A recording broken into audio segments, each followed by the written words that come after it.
Sa bawat sulok ng kasaysayan, may mga pangyayaring hindi naisulat sa mga aklat, mga kwentong nananatili sa dilim, mga pangambang hindi mapawi, at mga panaghoy na hindi kailanman pinakinggan. Sa mahabang panahon, hindi lamang binubuo ng mga bayani at tagumpay ang ating kasaysayan. Parte rin nito ang mga kwentong bumubulong mula sa likod ng mga lumang gusali, mga pangyayaring hindi maipapaliwanag ng siyensya, at alaala ng mga kaluluwang naiwan sa gitna ng kaguluhan. Sa bawat pag-ikot ng panahon, may mga aninong patuloy na sumusunod. Mga paalala na hindi lahat ng nakaraan ay handa nang magpahinga. Ako si Camille Peng at ito ang Panaghoy, mga kwentong kababalaghang nakaukit sa kasaysayan. May mga gusaling itinayo para sa sining at mga tiyatrong binuo upang maging daan ng pagkilala sa talento ng mga Pilipino. Ngunit paano natin ipagdiriwang ang sining kung may ilang gusaling itinayo na nabalutan na ng katatakutan mula sa madilim nitong kasaysayan? Isa ang Manila Film Center sa istrukturang minsan ng kumislap sa liwanag ng ambisyon. Ngunit sa ilalim nito, sinasabing nakabaon ang daing ng mga kaluluwang kailanmay hindi na makalalabas. Ayon sa tala, mahigit 100 trabahador ang nalibing ng buhay sa gusaling ito matapos gumuho noong 1981. Mula noon, hindi na bago sa mga tagapangalaga nito ang makaramdam ng kakaiba tuwing gabi. Tila mabigat at nakasasakal raw ang pakiramdam nila. Pinaniniwalaan na naririnig pa rin ang panaghoy ng mga nalibing dito. Patuloy na humihingi ng tulong at hustisya. Sabi-sabi rin na may mga natagpuang sulat na ibinaon na sa limot dito. Pinaniniwalaan na sa pagitan ng mga pahina ng sulat ay natagpuan din ang mga lihim na hindi kailanman na ipalabas sa entablado. Sa paglingon natin sa kasaysayan ng gusaling ito, sumisibol ang isang kwentong hindi na napasama sa mga aklat, ngunit hindi rin tuluyang nawala mula sa ilaw ng entablado.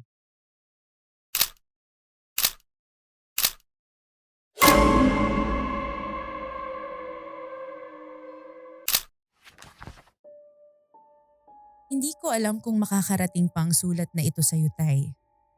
Ngunit ngayon, sa entabladong ito ako unang tatayo bilang ako. Si Mia.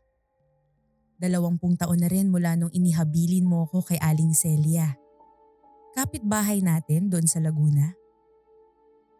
Mula nung mamatay si Mama sa panganganak sa akin, naging nanay-nanayan ko na siya. Kaya rin siguro malaki ang tiwala mo sa kanya dahil sa kabaitang pinakita niya sa atin. Nariyan siya kapag may sakit ako.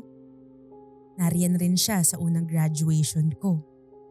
At higit sa lahat, nariyan siya nung iniwan mo ko. Sabi mo noon magtatrabaho ka lang. Maghahanap ng pera para ipantustos sa pag-aaral ko.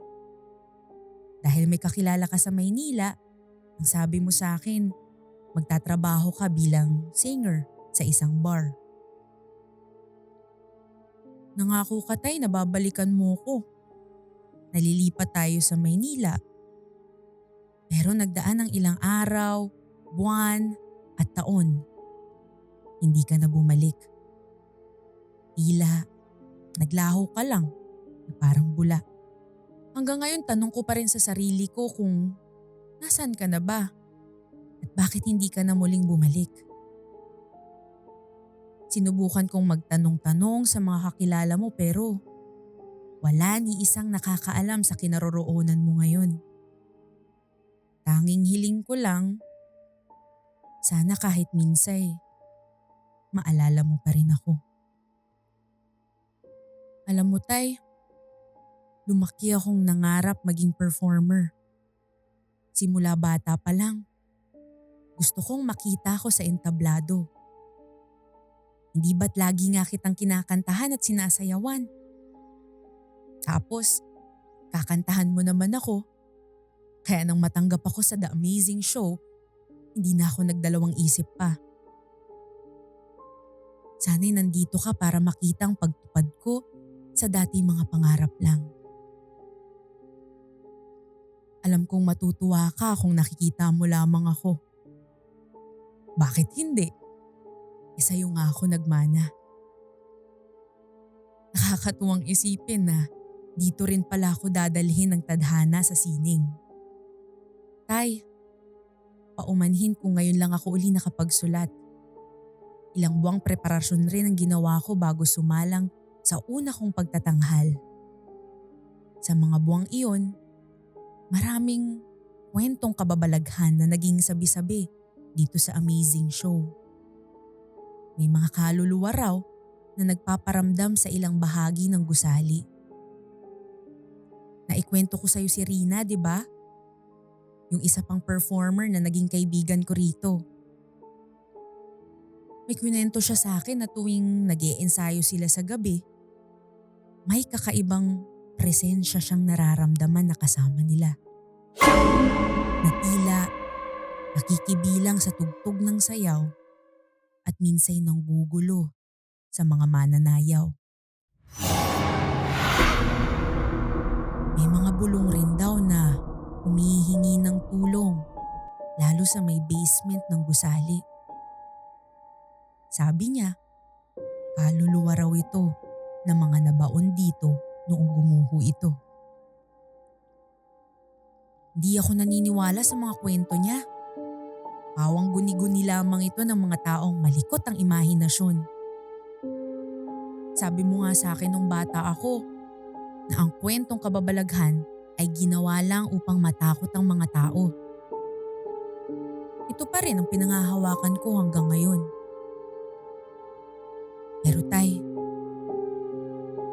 paano ko nga ba maipapaliwanag ang naranasan ko kanina?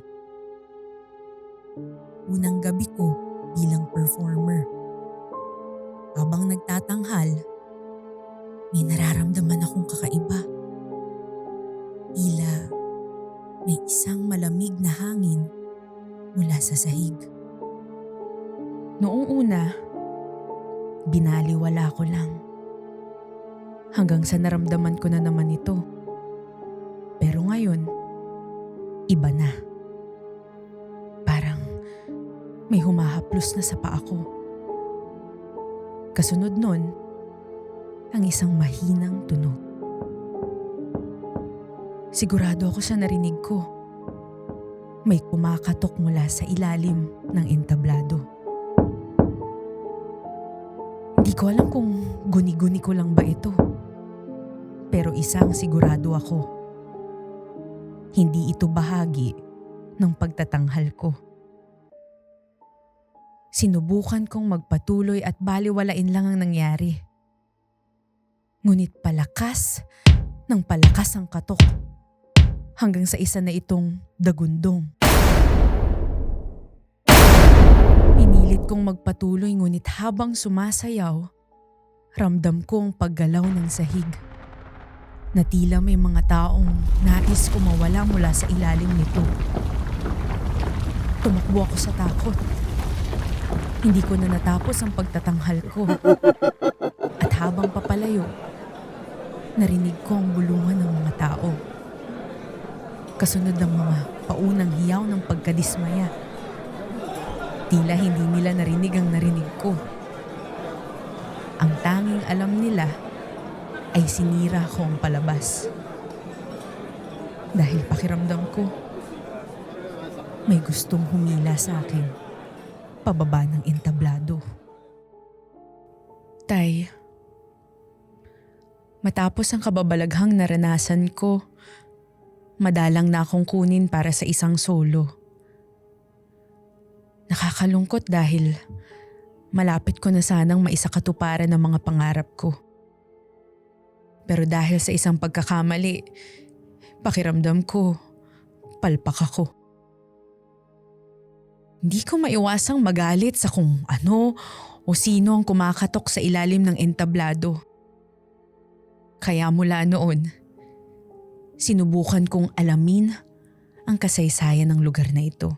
Ayon sa tala, minadali ang paggawa sa gusaling ito. Hanggang sa noong November 17, 1981, gumuho ang ika-4 na palapag nito. Dahilan kung bakit nabaon ng buhay ang mga nagtatrabaho rito. Parehong araw, mula nung hindi ka na umuwi sa atin.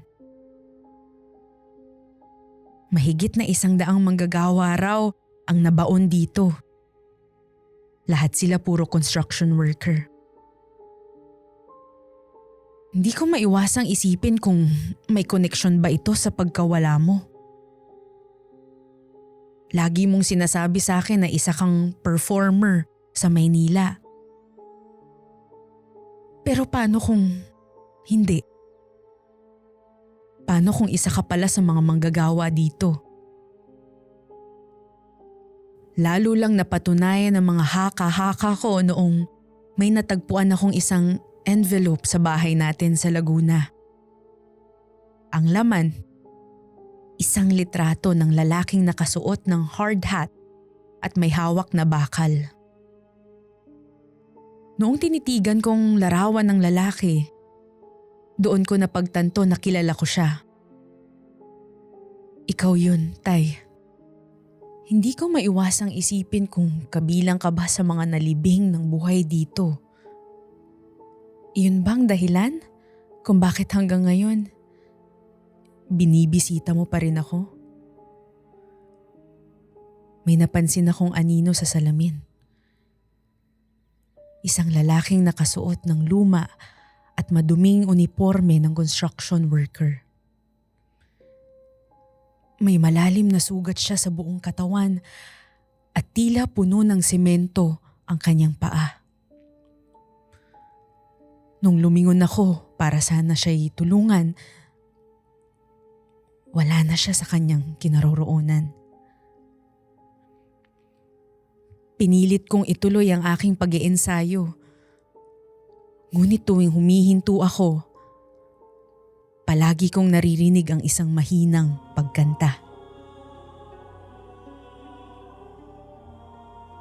Hindi ako mag-isa rito. May nanonood sa akin. Dali-dali akong tumakbo patungo sa kinaroroonan ng mga kasamahan ko at aking kinuwento ang kababalaghang naranasan ko. Sabi nila, madalas raw maririnig na may kumakanta ng Christmas song sa may bandang parte na yon ng teatro. Noong gumuho ang Manila Film Center noong 1981, may isang lalaki na nabaon ang kalahati ng kanyang katawan sa simento. Palagay ko, siya ang lalaking nagpaparamdam sa akin kanina. Patuloy na umaasang may magliligtas sa kanya. Sa tuwing nag-iensayo kami, palaging may kwentong bitbit ang mga kasamahan ko. Lumipas ang mga araw at buwan, nasanay na ako sa mga kababalaghang aking naririnig. Pero hindi ako sanay sa mga aninong palaging nanonood sa akin. Habang nag-iensayo ako mag-isa, nangibabaw sa akin ang amoy ng basang semento. Isang gabi, nawalan ng kuryente dito sa teatro bago ang palabas. Narinig kong pangalan kong sinambit ng isang lalaki mula sa backstage. Ang buong akala ko, ito ang katrabaho ko. Sinundan ko siya hanggang sa mapunta kami sa isang parte ng gusali na hindi ko pa napuntahan ni minsan. At pagtingin ko sa paligid ko, wala na akong kasama. Naririto na naman ang kakaibang amoy. Bulaklak at basang semento. Tahimik ang paligid at tanging tunog lang ng paghinga at kaluskos ng sahig ang naririnig ko. Sa gitna ng dilim, may nararamdaman akong presensya sa itaas ko. Kasunod nito, may nararamdaman akong basa sa braso ko. Patak. Patak ng dugo. Dahan-dahan akong tumingala at doon ko nakita ang katawan ng isang lalaking duguan. Nakabaon sa semento ng gusali ang kalahati ng kanyang katawan. Gustuhin ko mang tumakbo. Hindi ako makagalaw. May nakakapit sa paa ko. At sa sandaling tiningnan ko kung ano o sino yon, nakita ko siya. Isang lalaking marumi, pagod, at puno ng sugat at semento ang katawan.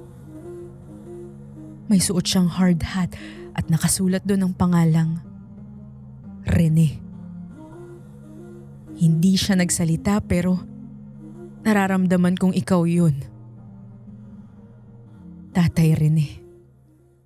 Tay, kung mababasa mo man ito, sana malaman mong malinaw na sa akin ang lahat. Bata pa lang ako. Hinintay kong bumalik ka. Ngayon ko lang naunawaan na hindi ka kailanman umalis. Nandito ka lang pala sa ilalim ng entabladong nagbibigay liwanag sa akin gabi-gabi. Huwag kang mag-alala, Tay. Kung hindi ka man makakaalis dito, ako na lamang ang susunod sa'yo. Hindi ko kayang magtanghal kung alam kong mag-isa kang nanonood mula sa dilim. Mula sa gabing iyon, hindi na nakita pang muli si Mia. Sinasabing pawang mga sulat na lamang ang kanyang iniwanang nakabaon sa pundasyon ng Manila Film Center. Kwento-kwento rin ng mga tao na nakakarinig sila ng mahinang tugtog tuwing gabi sa teatro. Minsan raw ay may anino ng babaeng nagsasayaw sa gitna nito. Ang ilan ay naniniwalang si Mia iyon. Patuloy na nagtatanghal para sa kanyang ama. Sa sining, ang entablado ay tahanan ng buhay at imahinasyon. Ngunit sa Manila Film Center, ang sining ay tila naging libingan ng mga pangarap at ng mga kaluluwang patuloy na naghahanap ng tulong at hustisya. Sa pagwawakas ng ating kwento, malinaw na ang nakaraan ay hindi kailanman tuluyang malilimutan. Hindi lamang ito binubuo ng mga nakasulat sa aklat, kundi ng mga panaghoy ng nakaraan na naghihintay mapakinggan. Muli, ako si Camille Peng at ito ang Panaghoy.